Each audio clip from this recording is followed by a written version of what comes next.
चला आज बनवूया जराही साबुदाणा न भिजवता उपवासाचा खमंग पदार्थ.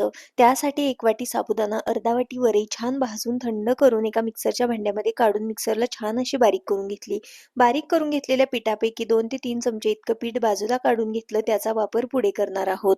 बाकीच्या पिठामध्ये 2 उकडून साल काढून घेतलेले बटाटे छान असे किसून घेतले. त्यामध्ये चवीकरता मीठ, त्याचबरोबर हिरवी मिरची पेस्ट घातली. खात असाल तर जिरे आणि कोथिंबीर घालू शकता. त्यानंतर या पिठामध्ये थोडं-थोडं पाणी घालत अगदी छान असा घट्टसर आणि मऊसर गोळा करून घेतला आणि 10 मिनिटासाठी भिजत ठेवला.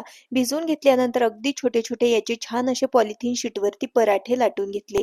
सुक्कं पीठ लावून याचे पराठे लाटून घ्यायचे आहेत. एका तव्यामध्ये हा पराठा भाजण्यासाठी घातला.